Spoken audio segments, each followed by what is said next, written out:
Nchimunya Mweetwa, thank you for taking time to speak to us.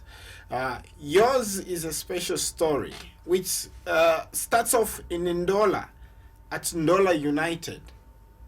Thank you. Just tell us about that one. But it was a short one, 4 months. Yeah, thank you, Zite. Actually, I started from medical stars in Ndola. Then I went to Ndola United, and I played 4 months. Yeah, 4 months because I was scoring in every game, and a lot of premier teams saw me.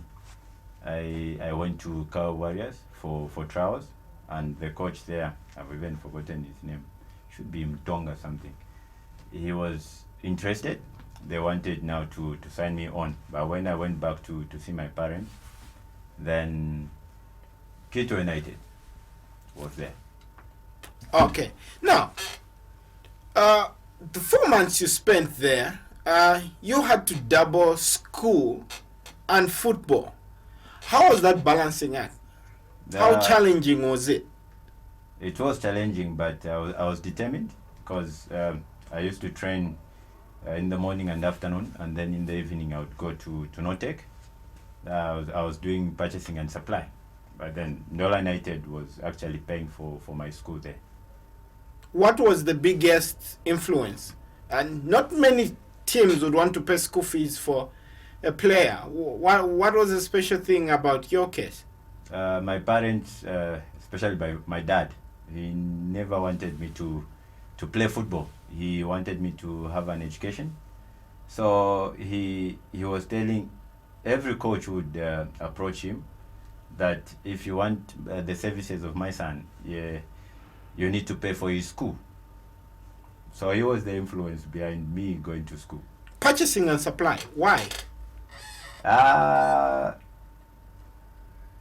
Purchasing and supply, you buy and sell things.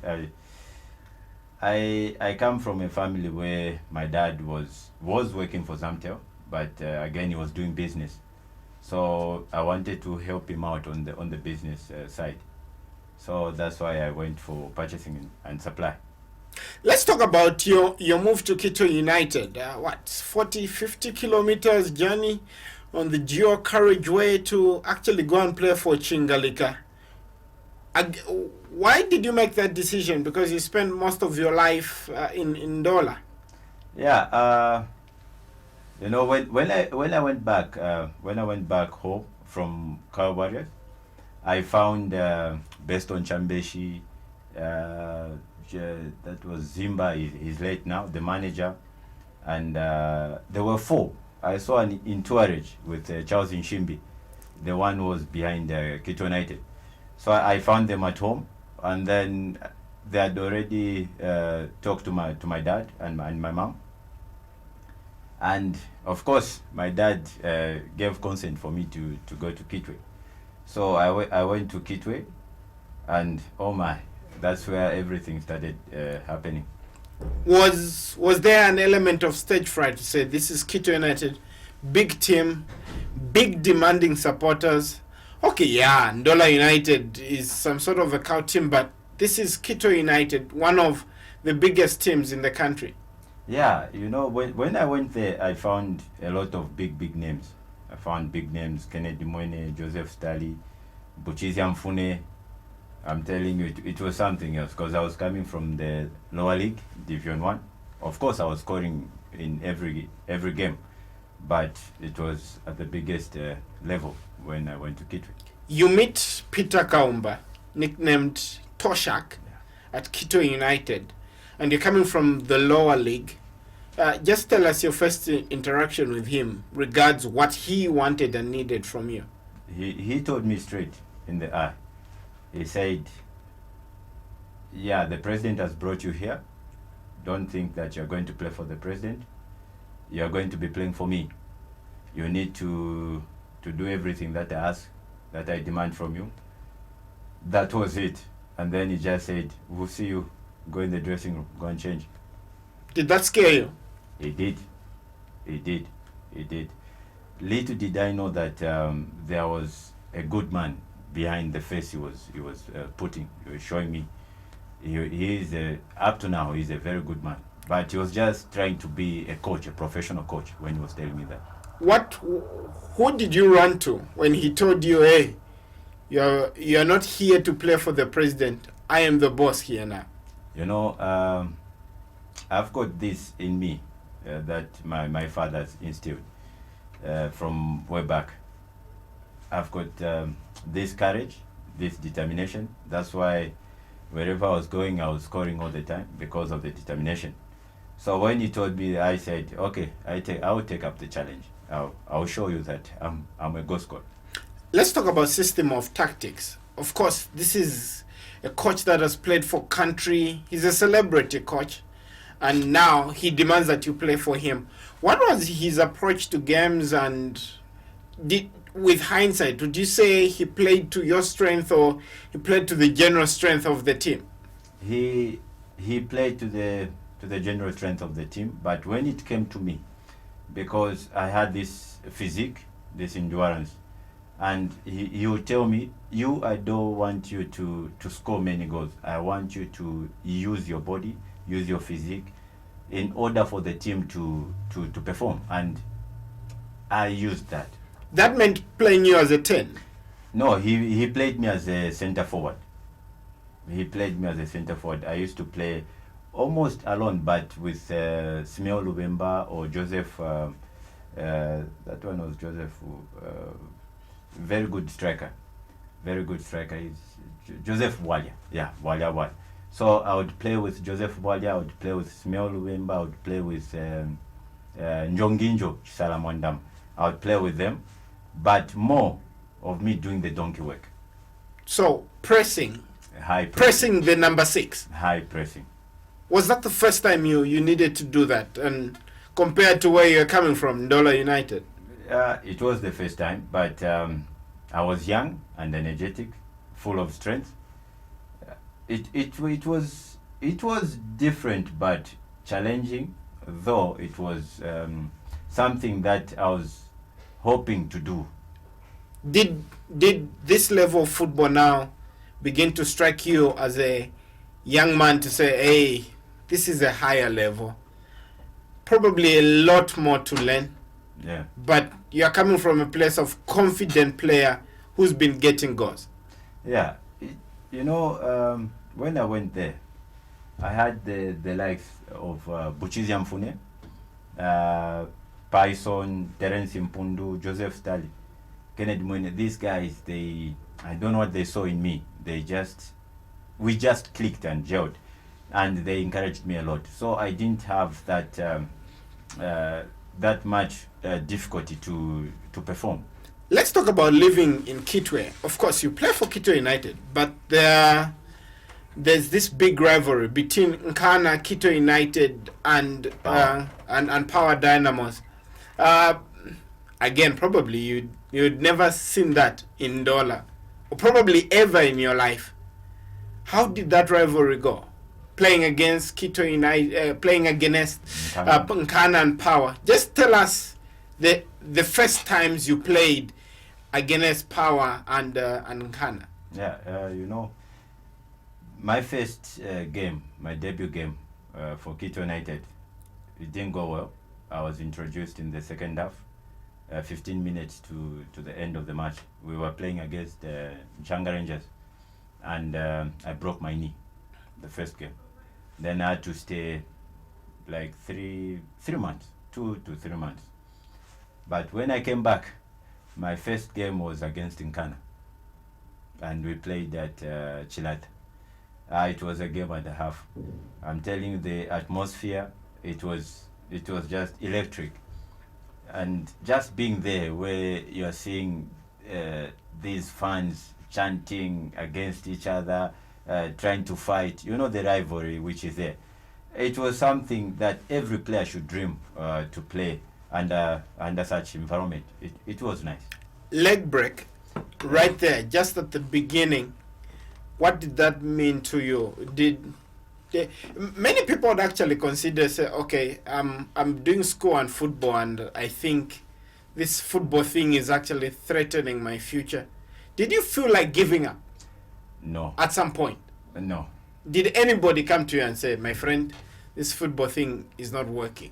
No, not even my dad. Not even my dad. Because when Kitwe came, they told them, they gave them the same condition that he's in school. If you are getting him, you need to continue paying for his school. And they paid for me at Zip Zip. Continued to do purchasing and supply. Although I was dodging classes, as usual. Yeah, I was dodging classes, never wrote the exam. Yeah. And did Dad find out? yeah, he did. Of course he did. Because he was waiting for, when are you going to the next semester? But I said, I'm going to Togo. I'm going to South Africa. I'm going to Gabon. I'm going everywhere. So he was like, okay, let's see what happens. So when he discovered that your grades at school were being affected, or your school performance was being affected, what was his reaction? He was pissed. But he had to understand because he was a team manager for PT Sisters, and he went on to be the team manager for the national team volleyball team. But it was difficult that I was not concentrating on my education, but on the football part. He said, okay, it seems I've got nothing to do anymore. You are now above 21. So I said, do what you can, but just know that you've got to bring results here at home. So how was your attitude towards school at that point? You've got a club that's paying for you.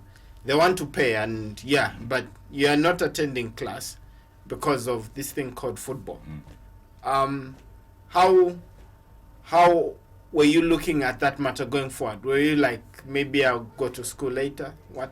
Yeah, I was like, school, yes, school is good. School is good because you just need school. You need an education. But at that particular time, everything was happening. When it comes to football, everything was happening. So I wasn't even thinking about the school by that time. Did you manage to finish? No, I never wrote the exam. And that was the last time you set foot in purchasing and supply class? Yeah. The time I was supposed to write the exam, actually, what happened? The time I was supposed to pay for my school examination fees, we were in camp, going to play the AFCON qualifier against Togo, the one we lost, was it 4-1, 4-5-1, where Shea Debye was the man of the match. So I never paid for my exam fees, and I never wrote the exam. And you're not interested in purchasing and supply henceforth? That time, yeah. Okay, let's talk about your national team life. First off, you were deemed overage to play for Honor Janza's under 20, I must believe. Yeah. How did that one go? That was 2005. Yeah, kudos to Honor Janza because he saw what I was doing on the pitch, and he really wanted me to play for the under 20 that time. And he called me that you have to report for camp. Then I said, when should I come? I really wanted to go and play for the under 20. But you knew deep down you were overage. I was overage. And then Honor Janza said, how old are you? He asked me, how old are you? I said I was 21 by then, I think. I was 21 by then. Then he said, no, you can't play because you're overaged. And he said, well, I know what you can do. That's why I wanted you to play for me at the COSAFA tournament. So since I can't have you, you have to go play for the senior team because we need you as a nation. And that's how Kalusha formed the club, that he wanted to have me at the senior team. Was it a bit disappointing? And the temptation I hear in football, every time such an opportunity comes to knock on your door, you actually think, hey, I can go and reduce my years by a year or two. Yeah.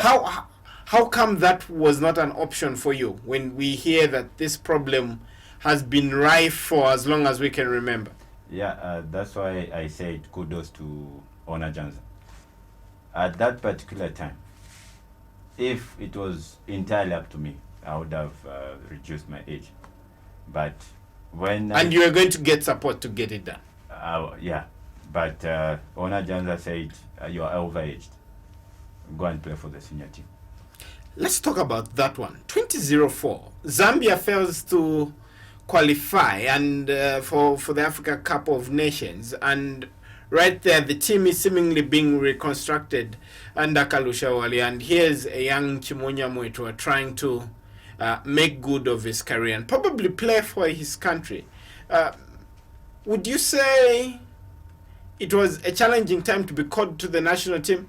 I'm sure public anger was very high that the team didn't qualify. Yeah, and I was called into 2005, the national team. So the 2004, when they failed to qualify, I wasn't part of that. Then when the team was now being reconstructed, that's when I was called. And today, that team that was being reconstructed by Kalusha in 2005 is the one which won the 2012. The same team, same players. Ultimately, yeah. Ultimately, how did it feel to be, you're saying, okay, we want to go to the national team? Or maybe you had managed to develop a thick skin, because I hear Quito United have got some of the rowdiest supporters under the sun. Yeah, and I'll be honest with you, when I played for Quito United, I was not insulted. I was never insulted. Did that shock you? It didn't, but it motivated me. I knew that I was doing something that was good and was pleasing the fans, and I kept on going to keep that name. The ugly face of time condemned you over age 2005, probably going to be an easier platform for you to begin off and begin to shine, but you finally managed to get your debut under Kalusha Walia, and that happens because the team is being reconstructed and because the team failed to qualify for the 2004 Africa Cup of Nations. Let's talk about your debut game, Zambia versus Gabon. Yeah, it was in South Africa.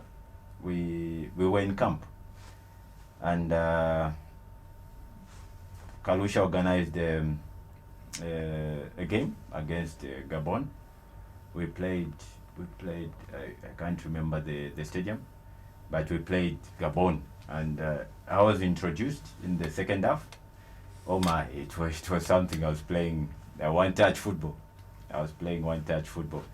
But it was something that up to date I cherish for me to play, being introduced in the second half by Kalusha by then. What was your expectation being called up to the national team? This is the great Kalu, King Kalu, the icon. Yeah, the icon. Now coach. What kind of personality was he around the dressing room and on the training ground when he was calling the younger player? You know, I'll give an example with Zidane. Zidane played with the likes of Sergio Ramos. He was very good on the pitch in his playing days. When he became coach, he started coaching the same players he was playing with. When he was a player, he gained respect from those players. When he became coach, he gained the same respect, and he won 3 championship, UEFA Champions League, 3 in a row. It was the same with Kalusha. Kalusha, when he was playing, we all respected him. We loved him. When he became coach, we still loved him. And us, when we were playing there, we had to respect him because of what he did. He didn't need to tell you, move, jump, run, faster, extra leg. Him just being there, we had to do all those things for him, because he's an icon. Even today, he's still an icon. Did you manage to upset him? Or did he ever get upset? What would really annoy... I'll tell you... And annoy him? Yeah, I'll tell you one thing. which I saw in him. Kalusha is a perfectionist. He wanted football to be played like a song, from one to point B to point C, like that. So when you are not playing in that rhythm, I would get pissed. What would be his belief? How did he want the team to play at the time? Knowing that you were young, most of you, very inexperienced. Yeah, very inexperienced. And you know what? The first thing that he told me, because I had long hair, that's why I was nicknamed DJ Drogba. I had long hair, and Kalusha said, "Oh, what are you doing with that hairstyle?" And then I looked at him. "Oh, I've had this long hair for a long time, that's why I'm playing." Then he looked at me, never said anything. He looked at me, but he just said, "I don't like the hair." And I had to cut. I had to shave it. Shaved? Yeah, I had to shave my hair. There's this story that you'd even be particular about, even the boots that people wore. You know, at that time, I condemned. But when, like today, when I start going through the coaches, high coaches, top coaches, they all have their own philosophy. They all have their do's and don'ts. And you find most of the coaches, like, is it Ferguson, who doesn't allow players to eat Hungry Lion, the fries. But for Kalusha, all he wanted was a player to be smart. A player to make a name before he starts putting on fancy boots, the hairs. Because when you've got a fancy hairstyle... And what was fancy hairstyle and what was fancy boots by Kalusha's definition? The colored boots, the blue, black, the hair, you put dreadlocks, you plait the cornrows and all those things. But I respect him for that, because when you are putting on a colored boot, you are being seen. You are putting yourself on the limelight. Everyone is going to see you. Even when you don't have the ball, everyone is going to see you. And if you are not in good form, people will see you, and that will bring you down as a player. Your confidence will go down. But did that ultimately make him an unpopular figure? Because the young players want to have these nice hairstyles. They are youthful in nature, and this man is saying we can't put on colored boots. I hear it was black. Everyone had to put on black boots. We are black people. We have to put on black. So the at that time, the color of boot, which was how can I put it, that everyone had to put customized, was black. Copa Mundao. Yeah. Mainly. Copa Mundo, yeah, mainly. As long as it was black, he was okay with it. Nothing else. Nothing else. He was, in terms of tactics and playing, and when you say he was a perfectionist, what are some of the crazy demands he would make, according to you at the time? A good ball control, good passing. He wanted football to be played nicely, you know, where you are watching like tic-tac. But for him, he wanted us to run. He demanded us to be fit. He really wanted us to be fit. And if you look at the 2012 AFCON players that won, they were fit. They were very, very fit. Let's talk about his temper, because throughout his career, no red card. Yeah, predominantly he was grabbing headlines for all the good reasons. But once you offended him or annoyed him or pissed him off, so to speak, how would he react? What would he do? You know, I remember one incident where we were failing to pass the ball, even to control the ball. And then he got pissed, and then he kicked the cooler box. He kicked the cooler box. He would take things on him. You know, he is a person where he wouldn't show his anger out on his players. He never wanted to show his players that he was very much angry, but he would take it out maybe on a cooler box or kick the ball, just like that. One-on-one altercation with him after the hair incident, after you shaved? Did you have one of those moments with him? Yes, yes. And as a coach, you need to have like individual meetings with players, and he used to have that because me, Felix Katongo, Renford, we were young by then, but he would call us. He would make us watch his games when he used to play. He would make us watch. He would sit maybe 2 hours watching what he used to do on the pitch. As the young players, he would do that. So he wanted to make you Kalu, but did not you really. But did you actually feel this is a bit crazy? I mean, no, there are some games we never saw him play on TV, but he would make us watch, and he would tell you, look at what Romario is doing, look at what this player is doing. In his video games, you understand? In his games, he would make us watch and see what he was doing and the other players. Tell me the influence of the senior players. Players like Harry Milanzi. Of course, a good number of them were pruned from the national team, but some of them were still there. Who would you say were the most influential people in that dressing room that actually helped Zambia qualify for the 2006 Africa Cup of Nations? We had the likes of Harry Milanzi, like you said, Elijah Tana, Lafta Chilembi,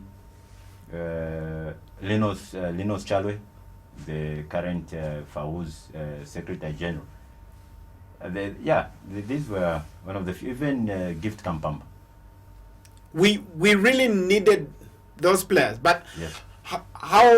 How was the treatment? You, the younger players, compared to those players that had remained, and ideally would have also gotten the chop. Yeah, the treatment was okay. It was balanced. It was balanced because you cannot just break a team. You get the odd players, you chop them off. You can't do that. When you are making a team, you need the odd guys and the young ones, so that the young ones can learn from the senior players. And the head coach being there, he was very good with how to balance the team, how to treat the old guys and the young players. Did you actually feel that, wait, we are playing for the national team now, and you make your debut in the second half, you come on as a substitute, and they say that Polo Polo jersey is heavy, and you're living your lifelong dream. What was it actually hard trying to play for this perfectionist called Kalu? The jersey, on its own, Zambian jersey, it's heavy, and you've got to be proud to put on the jersey. It was challenging. I was playing one-touch football. One touch. I couldn't even control the ball. Until he called me by the side and said, I have not restricted you to one touch. Can you play two touches or three touches? What did he tell you before you came on? And when you're taught to warm up and now you're coming on. You know where you're being seen in the training field? It's different when you go on the pitch. And when the coach has got so much confidence in you and then throws you in the game, and then he sees that, no, that's not him. That's why he called me and gave me instructions. And he was not yelling because he understood that I was young. He just said, you know what? Go and play 2 or 3 touches. Hold the ball. Do what you can. Go back. Would it be different with the senior players? Would he demand more from the senior players? Even me as a coach today, I would demand more on the senior players because I want these other guys to learn from them. Let's talk about your time at Zesco United. You moved to Zesco United under Wesley Mondo. First, it means going back to Ndola. Yeah. What made it possible for you to say, you know what, my love affair with Quito United, enough, I have to go now? Yeah, we started having challenges at Quito United, and Zesco United came at the right time. They just qualified to the Confederations Cup. By then, we only had one team representing Zambia in the Confederation, and the other team playing the Champions League. Yeah, they got me. I was very, very happy to go back home Money problems? Yeah, money problems. We started having financial problems in Kitwe, but Zesco came calling and With a big check. And the confederations I wanted to play in Africa, so we would say no. It was Zesco. Would you actually, who would you seek advice from regards your moves? Of course, your father, of course, an integral figure, but right now, I remember that gentleman who asked you to cut his hair. Was this someone who you wanted to say, Coach, I'm thinking of moving from this club to another? Yeah, the time Zesco came, we were in camp at Pamo's Hotel. We were in camp preparing for the 2006 AFCON, which was held in, that was Egypt? Yeah, should be Egypt. They came, approached, Great Kalu was in Zurich. He was attending a meeting. Bamfchile was there, the assistant coach, the late. So Zesco United officials, they spoke to Bamfchile, and Bamfchile called me, and he advised me to go and play for Zesco. And I said, yeah, and of course. In his advice, what did he really say? He said, Zesco United, they are here, and they want you to play for them. You go and play there because they are playing continental football, and you need that under your belt. Did you need to consult your father? No. He just heard that his son had moved. Yeah, because he wanted me to be nearby. So he was equally happy. He was very happy, although I never stayed with him when I went back. Confederations Cup, tell us your experience there. It was as Zesco United. Of course, we are coming to the AFCON, but yeah. You go and play Confed Cup for Zesco United.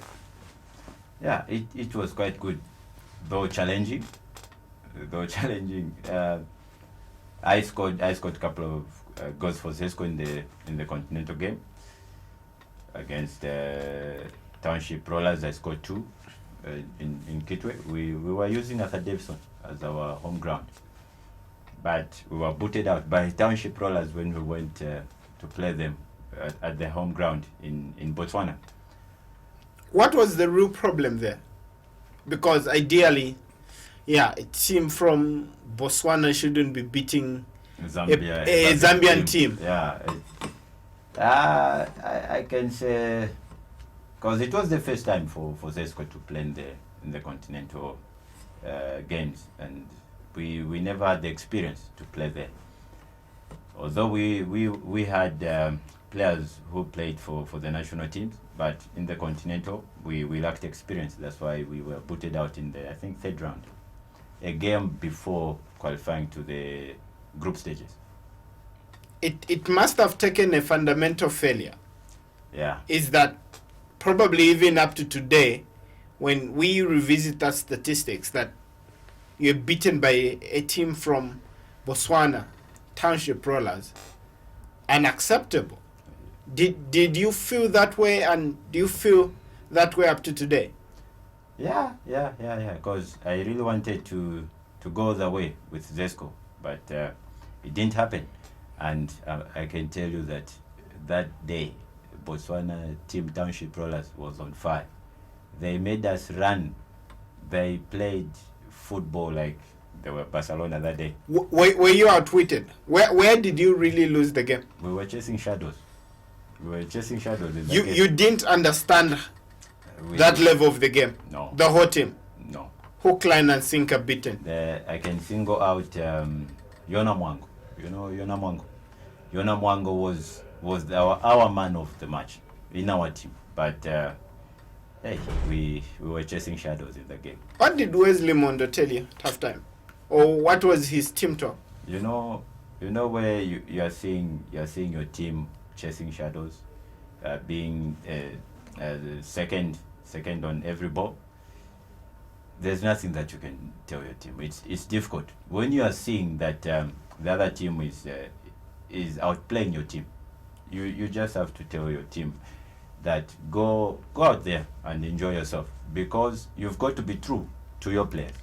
Would you say that it was actually admitting that the team was ill prepared, including the technical bench? You just didn't see Township Rollers coming? No, not that it was ill prepared. We played the same team. We beat them at home. But when we went there, it was different. Halftime, Wesley Mondo just said, you know what? I think I concede that we are being outplayed. Go in the second half, go and enjoy yourselves. That's what he said to us. 2006, that's a year you actually miss out on going to the Africa Cup of Nations under Kalusha, and then this is a reconstructed team. Let's recount that moment, shall we? Yeah, 5 days. Yeah, it was 5 days. 5 days before now flying to Egypt, I got injured. I pulled a muscle. Very bad injury. And Kalusha never wanted me to leave camp. He told Banff Chile that don't let that boy go out of camp. But I couldn't play. I said to Coach Banff Chile, I can't play. I can't even train. So I was watching the guys, and I was gaining weight. I was eating the scones at Pamosa Hotel. And we traveled to Congo on a Monday, because we're having a game on Wednesday before flying to Egypt. So I said to the late Banff Chile that let me drop off in Ndola. Let me just go and see my family. That's how I dropped off in Ndola. But I was given an instruction that when we come back from Congo, because we were driving, when we come back from Congo, we are coming to pick you up from Ndola. So the unfortunate thing happened. The time they were coming back, Kitwe United had organized for a trial for me in South Africa. And I opted to go for the trial while injured. What was the reaction of Ben Bafuchile, Kalu, and everyone at the national team? It was very bad. It was very bad. I received a phone call saying, we know that you're injured. Who called you? King Kalu. And you know when you receive a phone call from King Kalu, you are, yes sir, yes sir, yes sir. So he was pissed. He was pissed with me. How would you go for trials? You are not well. We want you to play for the national team, but we know that you are unwell. We want to nurse your injury. When you recover, even after the AFCON, we want to see you play. But how can you go for trials while injured? At that point, that's when today I respect that man, because he looked beyond the now at that particular time. Did he say, I'm not calling you to my team anymore? No. Because of your behavior? No, he never said that. How did that conversation on the phone end? He just said, anyway, all the best. That's what he said, all the best. And he left. When was the next time you were called to the national team? And when did you then meet him, eyeball to eyeball? Yeah, the next time we met, because 2006, I missed out. And then there was a game we played. We played another game. I've even forgotten. You know, a lot has happened. So there are games I even forget. Because in 2005, in Liberia, you know, we played the last game where I scored a brace against Liberia, together with Ignatius Lipa. And then afterwards, I remember there was a game we played for the national team, and against I need to go through my archives. Yeah, but actually at that point in time, is that it was also going pear-shaped. Township Rollers has sorted you out. And, yeah, when you look at the record, you had to fight relegation. Yes. How? From Township Rollers in Botswana, we came back now to concentrate on the league. But I think the mental strength of the whole entire team, individually we were strong, but the team wasn't very much strong. So we started losing games. We lost a lot of games. That was the reason you went for trials, so that maybe you can leave.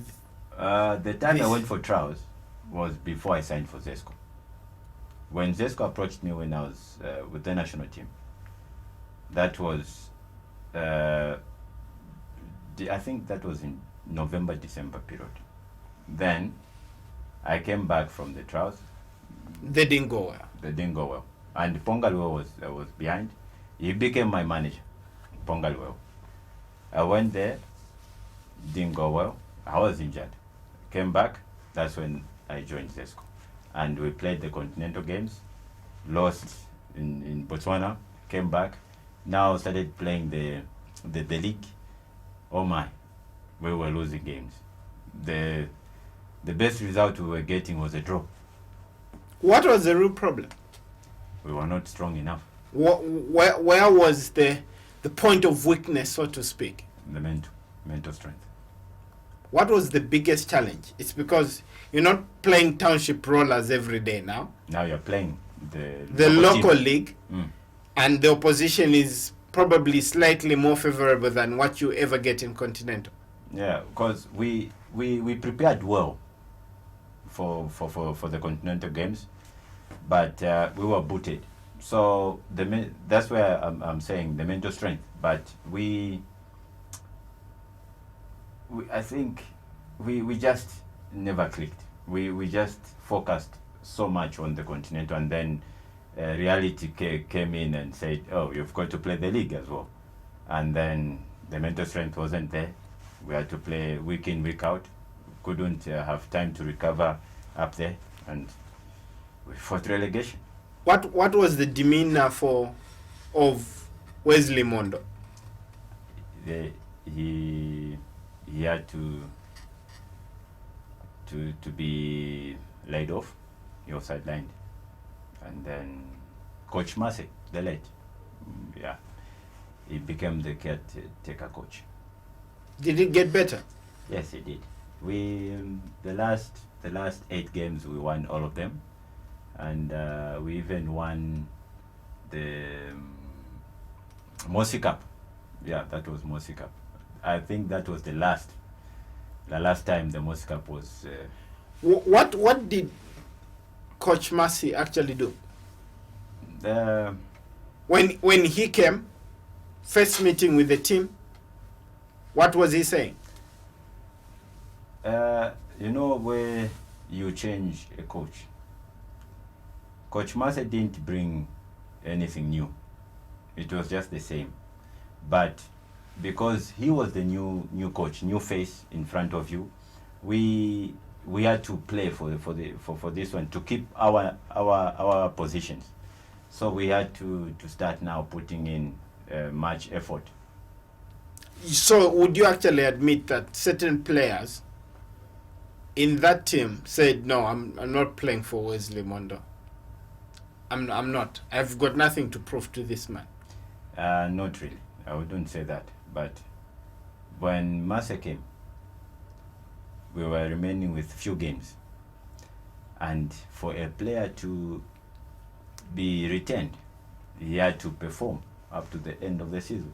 And then we started thinking about our positions in the following year's team.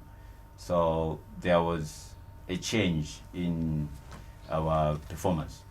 Were you also thinking about your national team players whilst all that was happening? Yeah, I was thinking about that, and who would call a player from a team which is not performing in the league? Let's talk about 2007. Zesco United win the league. Yeah, and unfortunately I missed out on that league.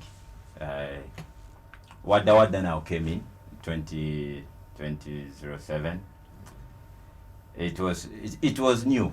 It was new. Wada has got this championship philosophy in him, and we can't take that out. You know what he said? The first day he was introduced to us, he told us that who believes that we are going to be the champions this year? And then we were like, we haven't even kicked the ball. But he said we are going to be the champions this season. And we looked at him that he looks to be serious about this. I think let's see what he's going to do. What was then the mood at training? After he announces to you that this is a trend that's going to growly land? The mood changed. The atmosphere was totally different. Because he even told us that if you're a drunkard and you drink maybe 24 bottles of beer, you've got to change. You've got to reduce, because the kind of training that we're going to be doing, you won't manage to drink. If you eat too much scones, you've got to change. But you need to start eating the foods that will make you adapt and manage the training. We trained like a championship team that season. It had never happened to you in your life at that point? No, that was the first time I had to undergo such physical training. Let's talk about preseason. Where was it? Was it in Mongo? Yeah. You know what that was Mongo. We went to Mongo. I'm telling you, I think in that year we were the fittest team. We trained. That was too much training, I'm telling you. But it helped me personally, because that was the year I even left for Europe. Ultimately, a lot of players didn't like the idea of sand and playing in the sand. How did Wada actually manage to punish the whole group like that, but still keep it together and actually motivated, and people did not probably rise against him, the players? You know, his first impression to the team is what made us to buy into his philosophy, because he said, how many here believe that you are going to win the championship? I have brought the championship to the ESCO. That's what he said.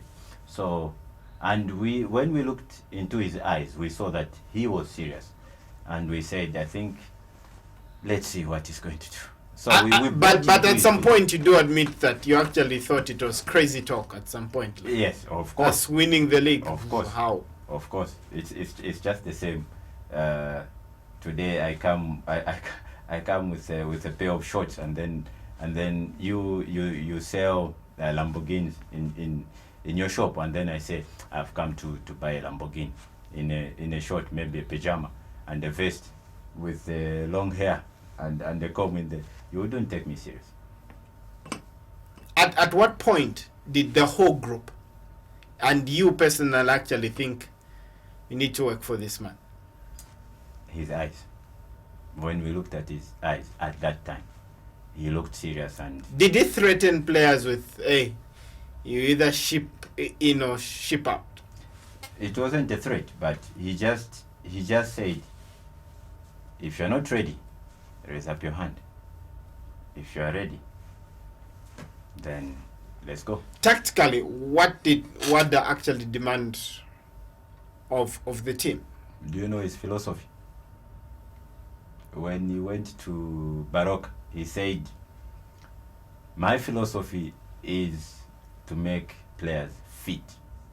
They have to be athletic players. That's his philosophy. And when we went to Mongo, he said to us, you've got to be athletic. And he managed to do it. He managed to do it because his training regime was something else.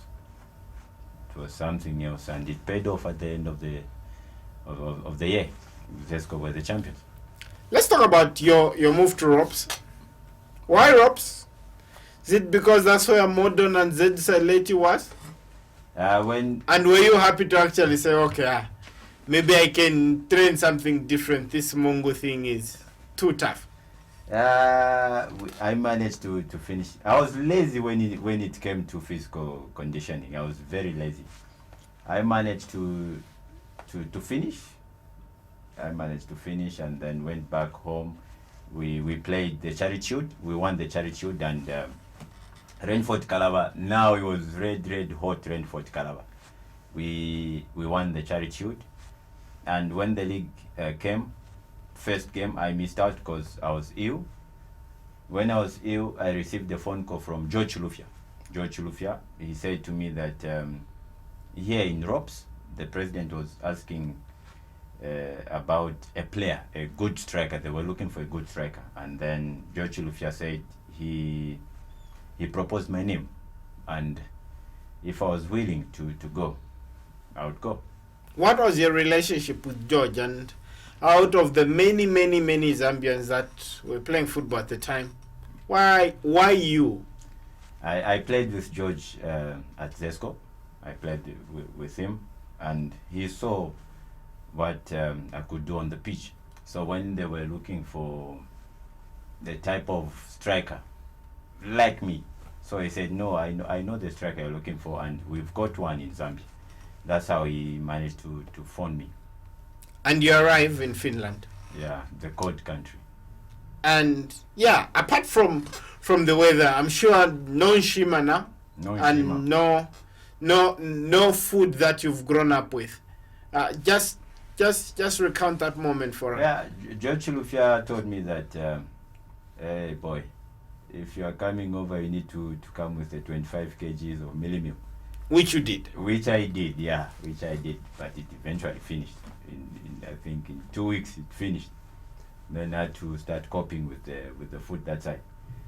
I've grown up with Nchima and I love Nchima, but there was nothing there, and it was difficult and challenging. Let's talk about the football now.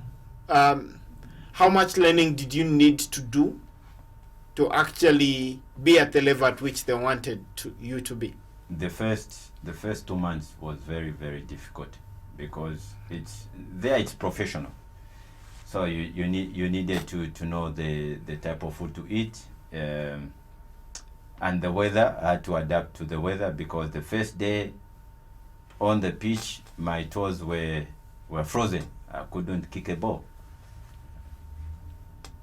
and after that, actually, the coach of the team and the assistant coach, they are not the ones who signed me.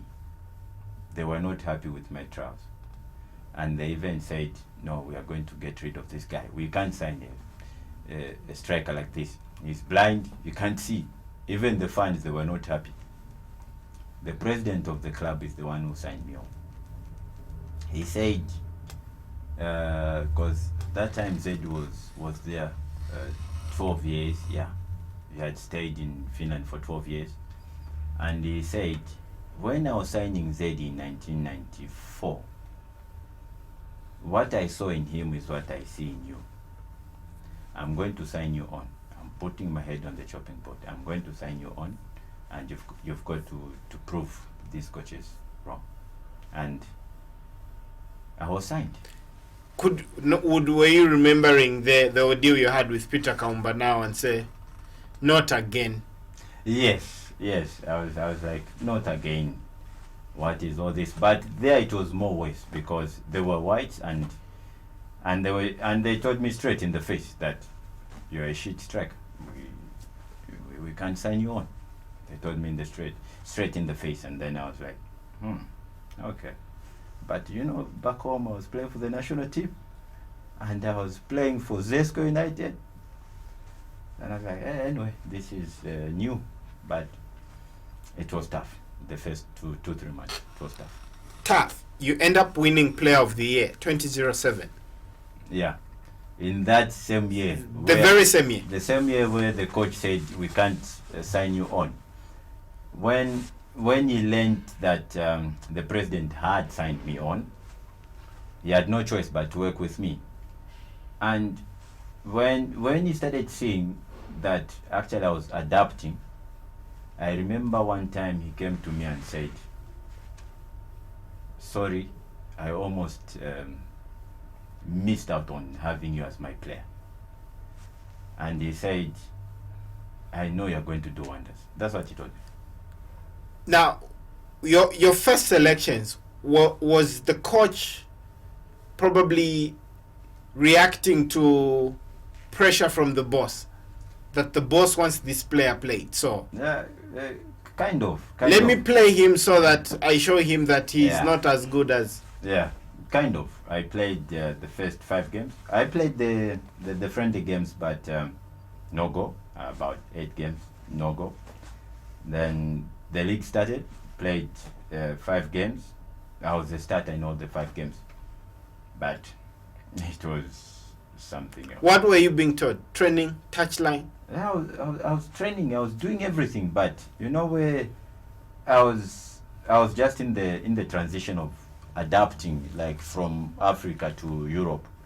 It was very, very tough, but the likes of Zedi Saileti, Steven Kunda, George Chulufya, they played a pivotal role in my becoming the 2007 player of the year. And it was a shocker for everybody. It was a shocker for everybody.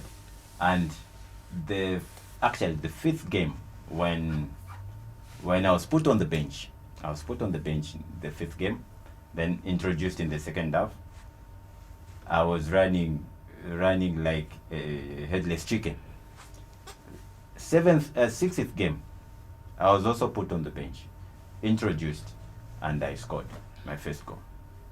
And we had to go for a break. There was a break, 1 week break. I went to a pub. We were in a pub dancing, and one soccer fan came to me and said, "You've scored today. Now, after the break, you have to be scoring all the time. You don't score all the time, I'm going to shoot you." That's what he told. And he was not joking. He was not joking. And were there shooting incidents that made you actually think that? No, there were no shooting incidents, but I was like, oh, anyway, I think, because he was drunk, and you know the saying that people bring out their true colors when they're drunk. Yeah, so I took him serious, that I think I would die if I won't be scoring. You ended up scoring 13 games on the spin. Yeah, and it became natural because I've had good coaches. I've had very good coaches. Ona Janza, Kalusha Walia, Peter Kaumba, Wesley Mondo, Wada. I've had these good coaches, and all of them used to tell me that you're a goal scoring machine. And that registered in my head. So I had this in me. When I started scoring, I never stopped scoring. I was scoring in every game, and I became the joint record holder with Asko Makila. Yeah, it should be. I scored in 13 consecutive games, and it's there on record.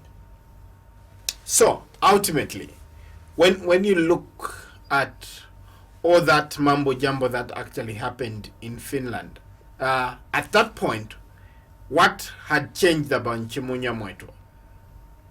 At that point, in terms of the player you were, and tactically the growth and all these coaches trying to build and build and build in you?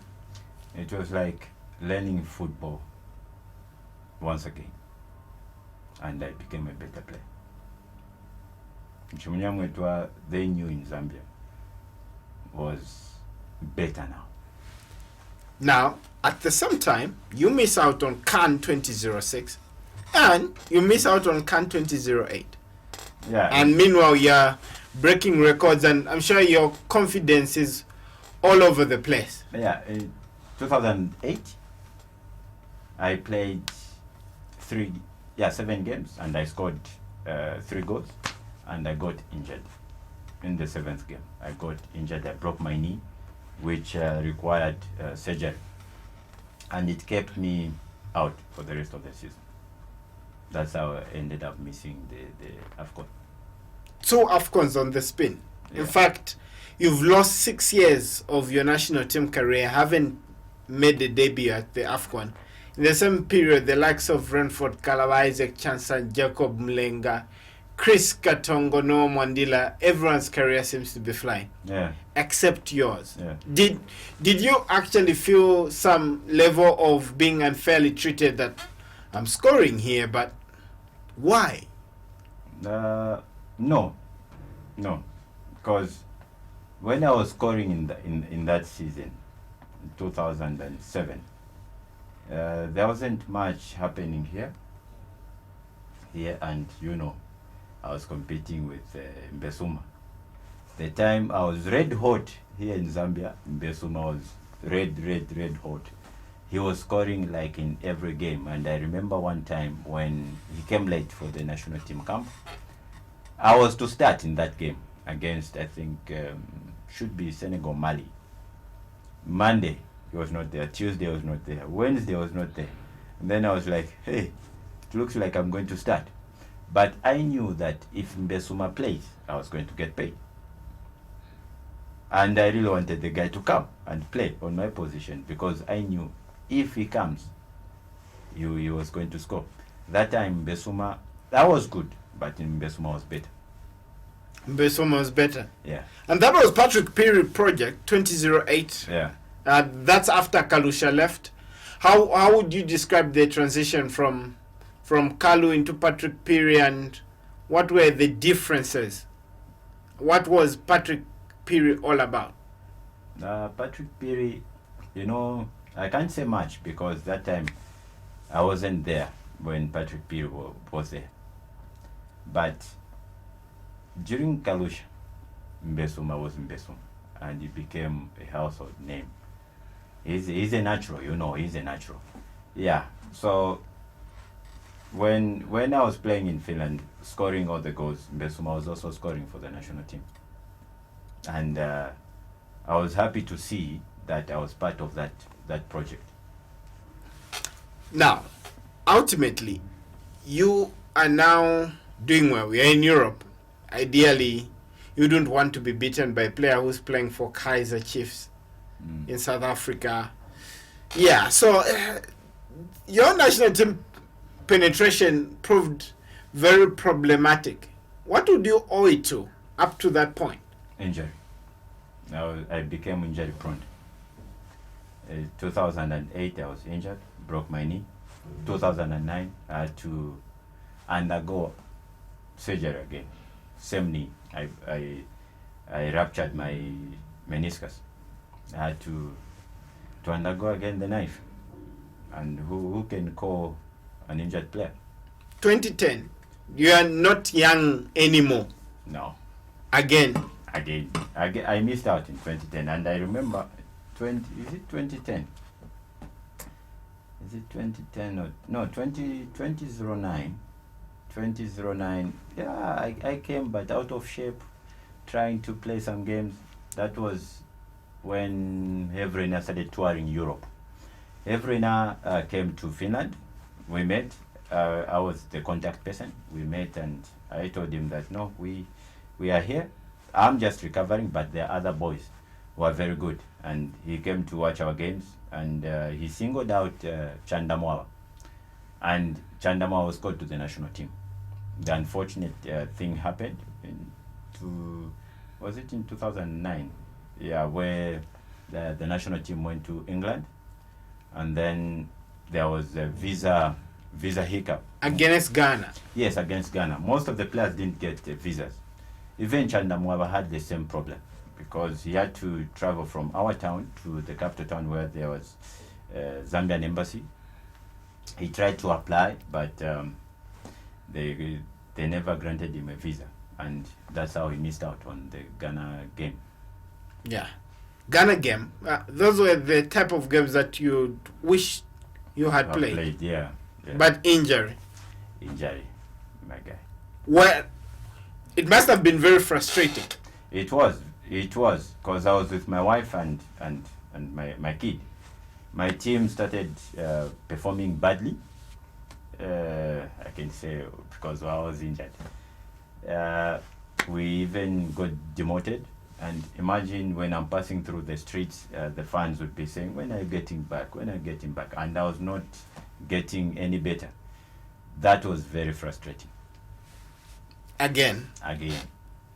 The injury. Would you be superstitious about the injuries that you got? That maybe you were under a curse of sorts? No. It's I was not eating well. I was not looking after myself well. Yeah, the team doctors would tell me what to eat. The physical guys, the coaches, they would tell me what to do, but I was not doing the right things. Would you say you became, admittedly, a little bit big-headed, scoring goals, and nobody can tell me anything? You know, it's even today, players are not performing at their level best because they're not eating well. They are not conditioning their body well. While the coaches are trying to put in what they can, but because of that, they can't perform at the level best. 2010, it gets better. You're a top scorer again, after a couple of years of not doing so, and all those injury problems that you had to fight, and you win the first division championship and win promotion, and now perhaps you're a cult hero again. Yeah, came back. I was on the score sheet again. I was scoring again. I scored about 13 goals in, I think, 17 games. I was scoring. I loved being on the score sheet. But that's one thing that really tells me that I was very good. At that point, you had to be thinking about my national team career now. I'm not younger anymore, and by that time the 2007 Canada crop was ready for harvest. The likes of Chisamba Lungu, Fwayo, Tembo, William Njovu, Stopila Suzu, and them, they were coming to the top. Roger Kola and them, and you're not getting younger, and the graduation process has happened, and Heverena is the man in charge, a person you had met earlier when you were injured. Did you ever pick up the phone and say, "Hey, coach, I'm scoring now. Look at me now"? No. Even today, I don't pick up the phone to tell someone that do this for me. I don't do that. Did he ever check up on you? Yeah, he did. He was checking. Yeah, that's one thing which I loved about him, because he was checking on every player's progress. Yeah, the boys were coming up, and my focus that time was to get a very good contract in another big country. And my agent that time now started saying things like, okay, there's this team which is looking for a good striker like you, and they've approached me and all those things. And where did you want to go at that point? I really wanted to go to Spain. And my agent, I remember mentioning that there was a team in Spain that spoke to him, and in Turkey and in Sweden.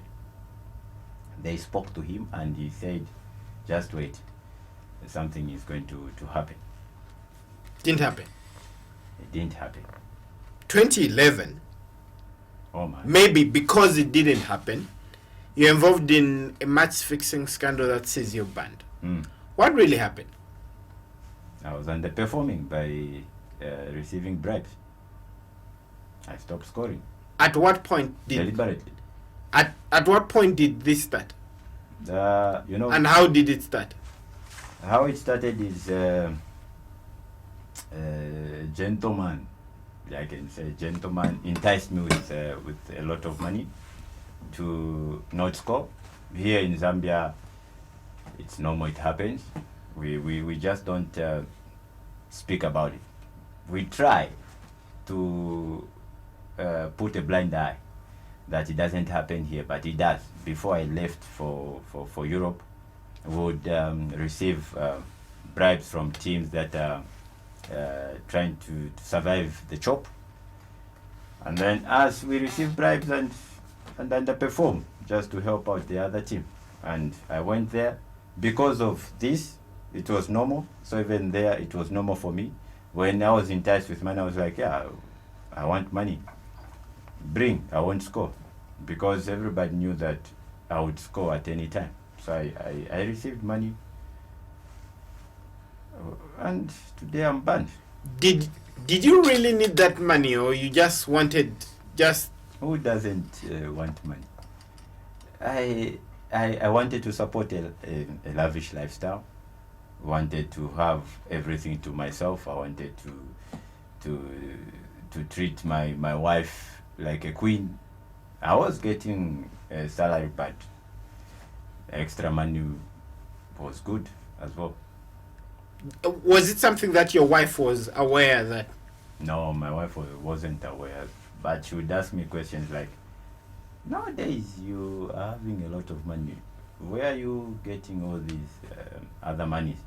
And I would be like, we are playing well, so the other people who are coming to give me money, that they love the way I play. You knew that. Were you fearing the reaction from your wife? At that time, by not telling her the truth? Not really. I just never wanted her to know that I was not scoring because I was getting money. Maybe I was afraid of her reaction. Maybe. I'm just thinking. Your wife is there. That's happening. Your club is probably getting surprised. What is going on?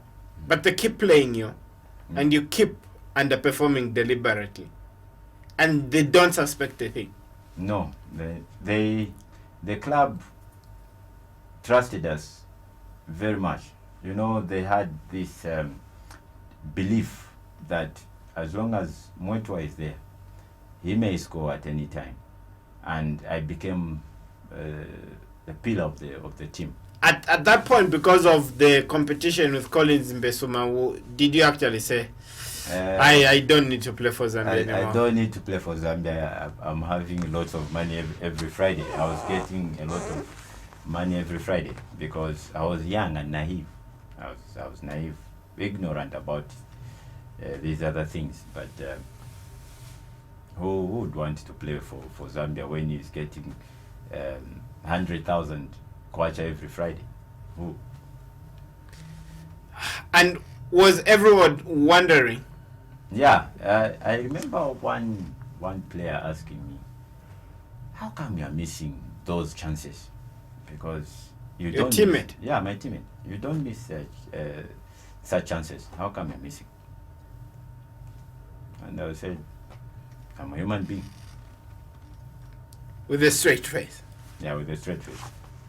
I'm a human being. But I remember they used to ask me questions like, what kind of a contract do you have that you can buy the most expensive phones that have just been introduced on the market, you can do whatever you want, you can buy a car? They would ask me such questions, and then I'd be like, I negotiated my contract very well. Now, you're busted. Yeah, busted. They find out. How did the expose happen? And how did the long arm of the law catch up with you? Yeah, and the unfortunate part is I was arrested on the football pitch.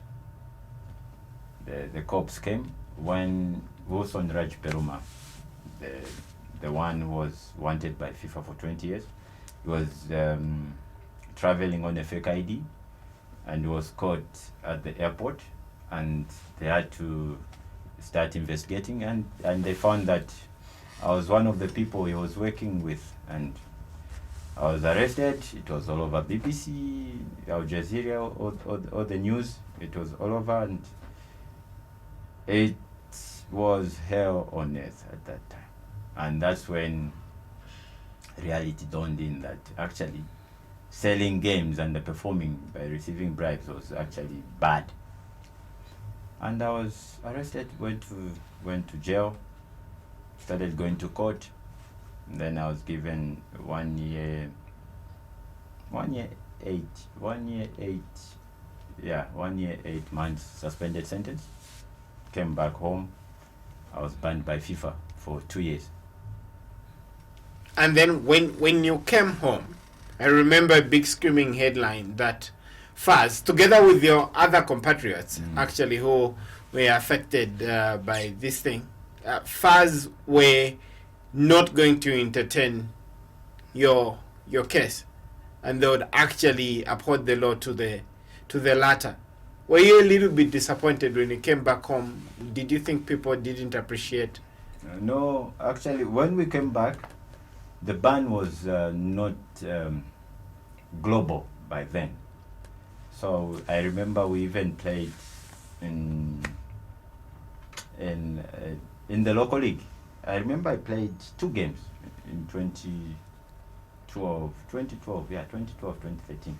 I played in the local league, played 2 games. That's when now the ban was effected global wise. And Faz said, because it's an institution which is affiliated to FIFA, they've got to abide by the law.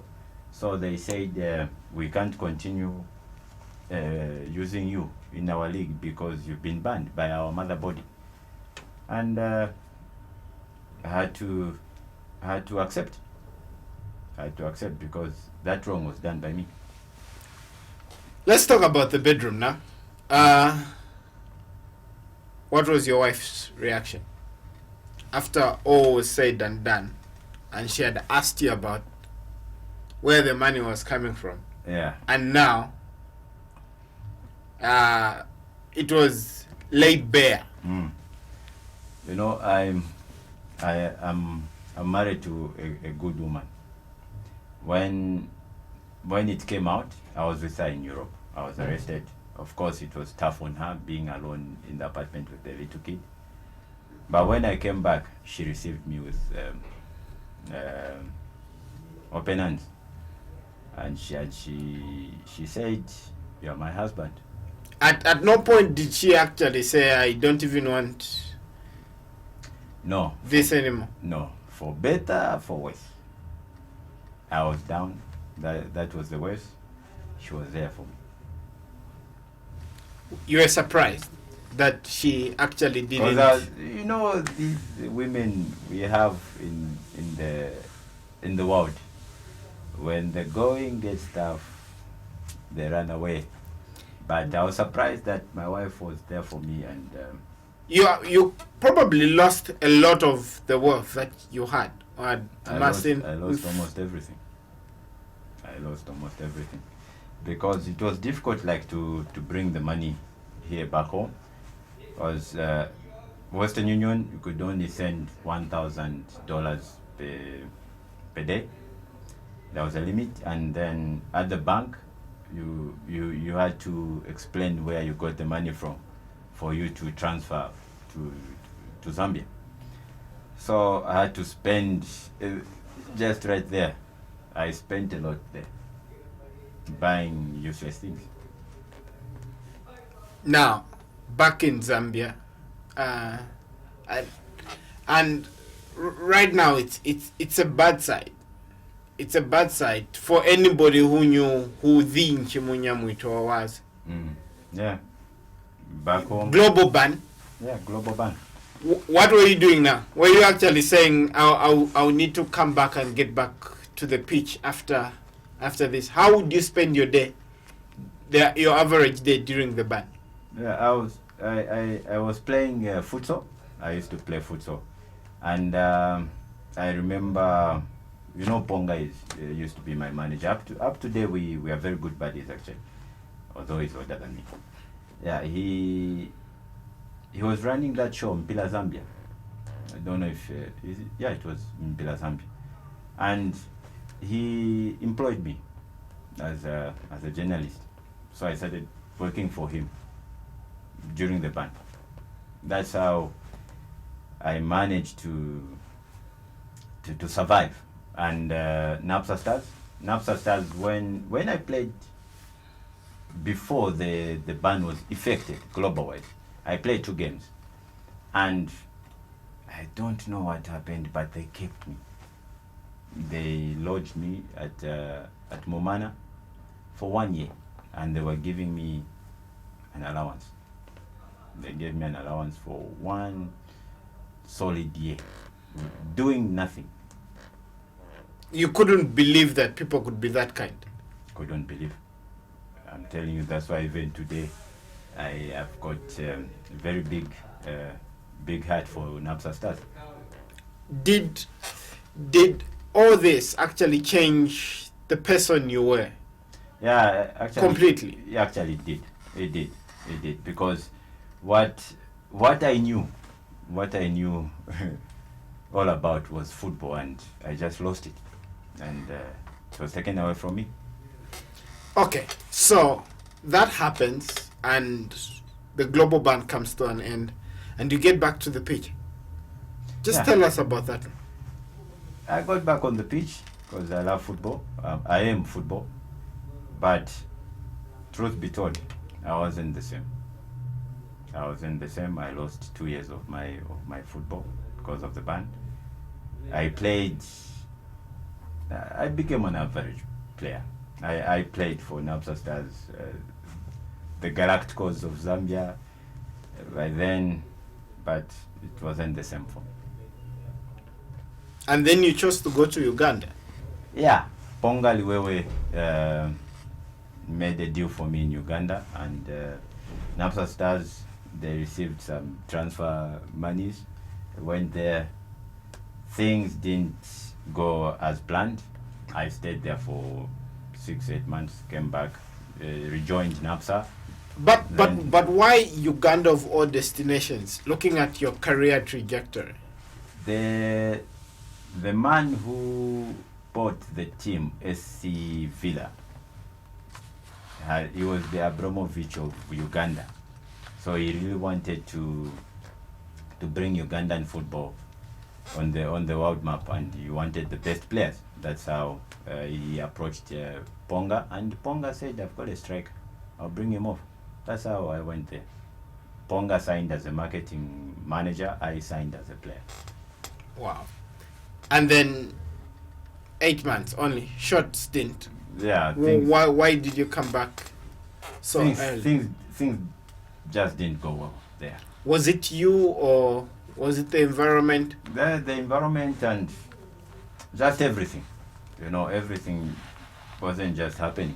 Then I came back, rejoined NAPSA. 4 or 5 months, I went to play for Nico United in Botswana.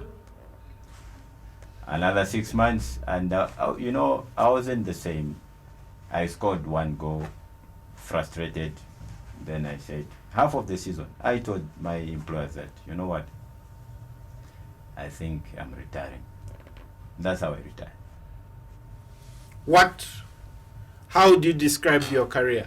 If there was anything that you could have changed, what would it be? Match fixing. The match fixing. That's the only thing I would change. When you admittedly say you grew big-headed, there was probably nobody who could bring you down to earth. Would you be also disappointed with your support structure around you, that they let you get that worse and didn't actually bring you down to earth? Do you hold anything against anybody for not bringing you back down to earth? Not really. I don't hold grudges, for a start, but the system worldwide, there's one thing which we don't do to sport, that is ethics, the character. We focus so much on the talent, the skill, but we don't focus on the character. Character-wise, the ethics, we don't instill ethics in sport. Ultimately, as a celebrity, I'm sure there were a lot of evils that would visit you, amongst the match fixing. Yeah. And probably, admittedly, would you also admit that probably your wife actually worked very hard to actually stay at home and not leave because this man had just gone crazy? Yeah, I would admit, yeah, but she